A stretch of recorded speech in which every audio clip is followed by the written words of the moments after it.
At $150,000, it can outrun aircraft that cost 5 times more. It carries 4 passengers across 1,400 nautical miles without a fuel stop. It is built from composite materials powered by twin engines and engineered with a safety feature that makes a full stall virtually impossible to achieve by accident. And almost nobody in private aviation is talking about it.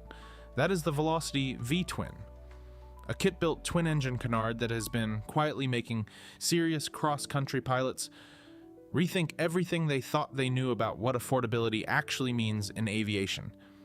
This is not a trainer. This is not a weekend toy. This is a real cross-country machine that connects New York to Dallas in a straight line, Orlando to Denver without touching the ground, and does it in a cabin that arrives passengers feeling refreshed rather than wrung out. At a price point that belongs in an entirely different category, we are going to go inside every dimension of this aircraft.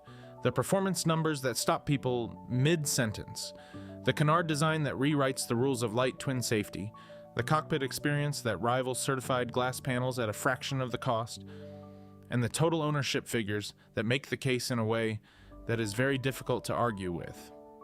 Let us get into it. Start with what the V-Twin actually does in the air, because that is where this aircraft makes its most immediate impression. Power comes from 2 Lycoming IO 320 engines, each producing 160 horsepower. 320 horsepower combined, driving a composite airframe that weighs approximately 2,000 pounds empty. That power-to-weight ratio is extraordinary. Most production aircraft at this price level give you a single engine and a fraction of the capability. The V-Twin gives you twin pushers, composite construction, and a performance envelope that most buyers simply do not expect. At economical cruise settings, this aircraft moves at approximately 201 miles per hour. That puts it ahead of most light singles currently on the market. Push the power, and you are covering serious ground in a machine that started life as a kit on a factory floor in Sebastian, Florida. But the number that genuinely stops people is range. The V-Twin carries 100 gallons of fuel across 2 wing root tanks plus a header tank. At economical cruise, that translates to approximately 1,400 nautical miles, roughly 1,600 miles of real-world range. These are distances that simply do not belong at this price point, and yet here they are, written into the specification sheet of a kit aircraft you can build yourself. Climb performance adds to that picture. The V-Twin climbs at approximately 2,000 feet per minute at sea level, a figure that rivals aircraft costing significantly more. It reaches cruise altitude quickly, clearing weather and light traffic with genuine authority. These are not marketing numbers. They are what the airframe actually delivers. And then there is the canard configuration, which deserves its own moment in this conversation because it is central to what makes the V-Twin more than just a fast, affordable aircraft. The forward canard, that small wing sitting ahead of the main cabin, stalls before the main wing does. What that means in practice is that the nose drops and recovers before the main wing ever reaches the stall angle. A full departure from controlled flight, the kind that kills pilots in conventional aircraft, is essentially impossible to achieve by accident in the V-Twin. Add the twin engines mounted closely together at the rear, which minimizes the asymmetric thrust problem that makes single-engine failures so demanding in conventional twins. And you have an aircraft that was engineered around safety in a way that its price tag does not begin to suggest. On the ramp, the V-Twin communicates all of this before you ever open a door. The canard silhouette is unmistakable, genuinely futuristic even now. The composite construction is smooth and purposeful, every surface reducing drag and maximizing laminar flow.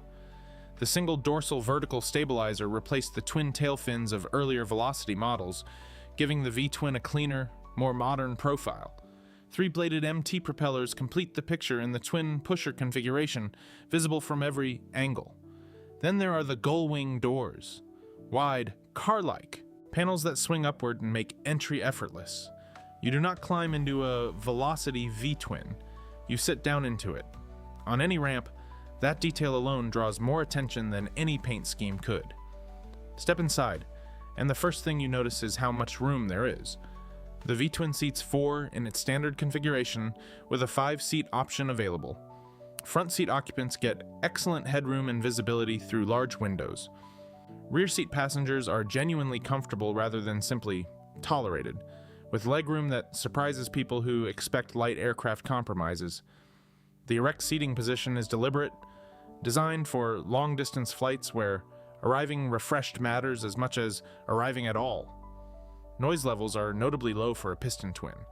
The pusher configuration places the engines behind the cabin, not directly beside your ears, which changes the character of the interior completely. It is quieter than you expect, more relaxed than the performance figures would suggest, and built around the reality of how serious cross-country pilots actually use an aircraft. The dual side stick controllers are a premium touch that you simply do not see at this price point. Ergonomic, unobstructive, immediately familiar to anyone who has flown fly-by-wire commercial aircraft. The overhead electrical panel keeps the main instrument panel clean, leaving room for whatever avionics package the builder chooses.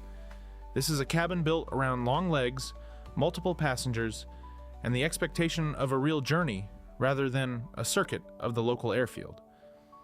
The cockpit is where the experimental nature of the V-twin becomes genuinely liberating. Because this is an amateur-built experimental aircraft, the avionics fit-out is entirely the builder's choice. In practice, most builders reach for modern glass cockpit setups from Garmin or MGL that rival what you find in certified aircraft at multiples of the cost. The factory demonstration aircraft featured the MGL Odyssey EFIS, delivering a clean and capable panel presentation without unnecessary complexity. Single pilot operation is straightforward. The canard stall protection and the closely mounted engines keep emergency workloads significantly lower than a conventional twin. The throttle quadrant is textbook multi-engine, familiar to any appropriately rated pilot from the first flight. The overhead panel is clever, though pilots with shorter reaches will spend a few sessions memorizing switch positions before it becomes instinctive. And now the cost case, which is where the Velocity V-twin argument reaches its most compelling point. The fast build kit is priced at approximately $127,000 for the airframe. Add two Lycoming IO 320 engines at approximately $30,000 each, then avionics, paint, interior finishing, and ancillary components, and a realistically equipped V-twin lands at approximately $150,000 to $180,000 all in. For a twin-engine, 4-seat, composite aircraft with 1,600 miles of range and 2,000 feet per minute of climb, that figure belongs in an entirely different conversation. Annual fixed costs are modest. Insurance for an experimental twin in this category runs approximately $8,000 to $14,000 per year, depending on pilot experience and coverage. Hangar fees vary by location, but expect somewhere between $500 and $1,500 monthly. Variable costs center on fuel. The V-twin burns approximately 12 to 14 gallons per hour across both engines at cruise, which works out to roughly $120 to $140 per flight hour at current avgas prices. Add maintenance reserves of approximately $30 to $50 per flight hour for engine reserves and airframe upkeep, and total operating costs at 200 flight hours per year. Run approximately $40,000 to $60,000 annually. That is the number. $40,000 to $60,000 a year to operate a twin-engine composite aircraft with the range to cross half a continent without stopping. In the landscape of private aviation, that is a remarkable equation. The Velocity V-twin is not for every pilot. It requires a multi-engine rating, the commitment to see a kit build through to completion, and the discipline to fly an experimental aircraft with appropriate respect. But for the serious pilot who values performance, genuine safety margins, and long-range cross-country capability, and who refuses to pay certified aircraft prices to access them, this aircraft makes a case that is very difficult to ignore. At $150,000, very little in aviation touches it. So here is the question. If you could build your own aircraft from a kit, would you go for it? Or is a factory-certified aircraft the only option you would trust? Tell us in the comments. Until next time, fly well.